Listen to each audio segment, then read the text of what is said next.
that leaves us into... I don't have it on Blu-ray. I watched it on Hulu. Transformers: The Last Night. With the cool deformed robot, as previously mentioned and reviewed. Check out that video, link in the description.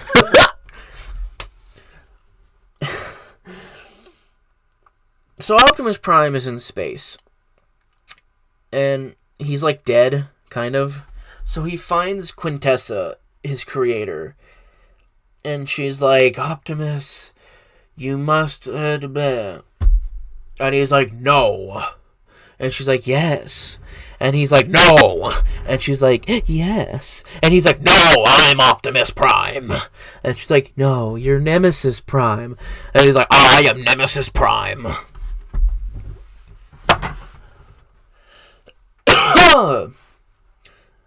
So then, Bumblebee, in theaters December 21st. Check it out. I will.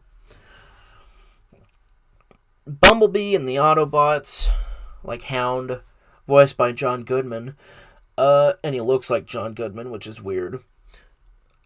Just because it's weird to see a Transformer that's fat and like has a beard and like has like he's got like a human face. He's got John Goodman's face. It's just weird. Anyways, they're all living at a junkyard with Mark Wahlberg. Daughter not present. Thank God. And the other thing you have to remember is that, hey, Stranger Things was popular.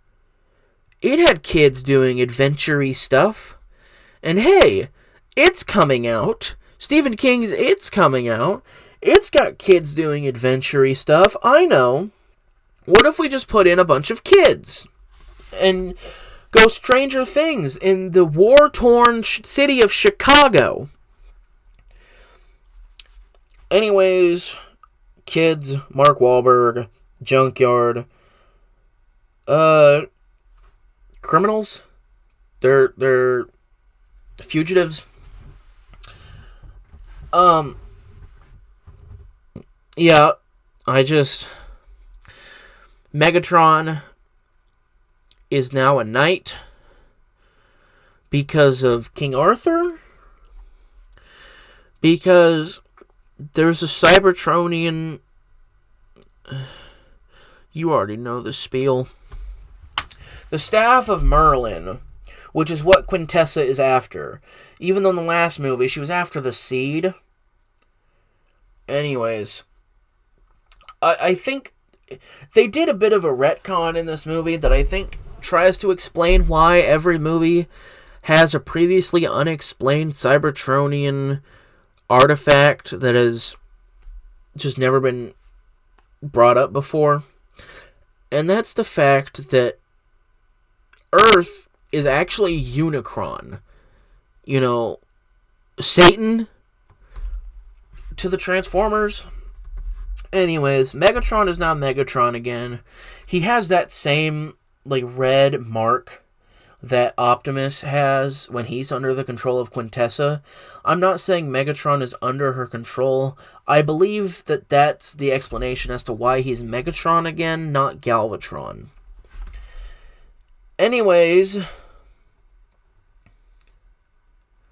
the Dinobots are still here, but they don't really do anything.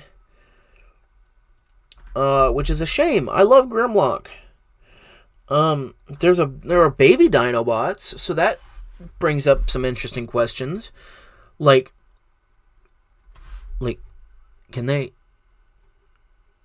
can Transformers, like, I mean, we see in Revenge of the Fallen, they come out of, like, these pods.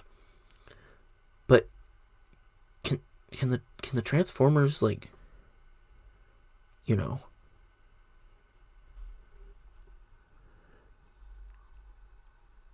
do the devil's tango? I mean, where did the babies come from? Where did the baby Dinobots come from? I'm not trying to make a joke out of this. Where did the baby Dinobots come from? Anyways, this movie really cuts down on the human characters. Mark Wahlberg is still like the main human, and he's barely in it. It feels like. Actually, there is a point near the middle where it just drags on painfully, where you get Mark Wahlberg and his new British girlfriend, and you find out she's related to Merlin, and you've got Hannibal Lecter, and Hot Rod is French, and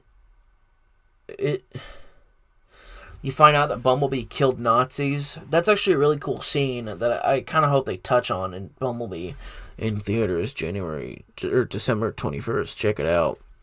I'm going to. Not sponsored, but please sponsor me. I'm desperate. But there's just this one teeny, tiny, teensy, weensy little thing that really bothers me. And it's the fact that when Bumblebee fights Optimus Prime, now Nemesis Prime, because he's under Quintessa's magic or whatever, Bumblebee takes such a beating that he's almost dead, and Optimus is about to like kill him. He's got like a sword in his arm, and he's like, "I'm gonna kill you." And then Bumblebee starts talking, like actually talking, not talking through the radio. He's like, "No, Optimus, no." And Optimus is like, "What, Bumblebee? It's really you. I have not heard your voice since Cybertron." And it's like, his voice got fixed in the first movie, and then it got broken again.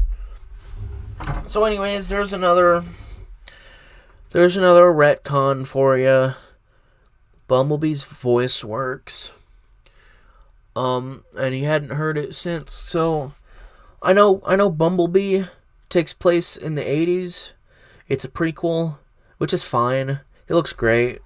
But if we get a Transformers 6, is Bumblebee's voice going to be broken again and they still haven't heard it since Cybertron? I don't know. Anyways, my rankings. Oh, no. There's something I need to talk about with The Last Night. There's the fact that it's constantly switching between like letterbox format, IMAX format, and then like a IMAX 3D format. It's so distracting, and it's not even like all the dialogue scenes are in letterbox, so they have the widescreen black bars on them. And then like all the action scenes are in full screen IMAX. No, that would make too much sense. There are times in which it's just switching shot reverse shot between a conversation that there's a scene in the junkyard where Mark Wahlberg is talking to the black friend, and like that's pretty much his character. I honestly don't think they even name him once. He's just the black guy. Like there's just a point where it's just shot reverse shot. Mark Wahlberg is in letterbox, but the friend is in IMAX. Like, what? It's so distracting. Anyways, my rankings, these are subjective.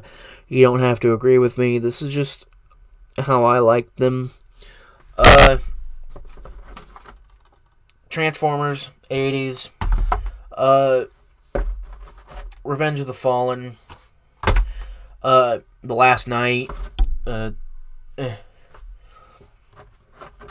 Transformers, 07, Dark of the Moon, Age of Extinction. That's how I rank these movies. So hopefully you like this video. Like, subscribe, comment, whatever. And if you have if you have a suggestion for a movie I can review, please put it in the comments. I'll review it if I've already seen it. And if I haven't seen it, I'll get right on that. See you later, my meme kings and stream queens.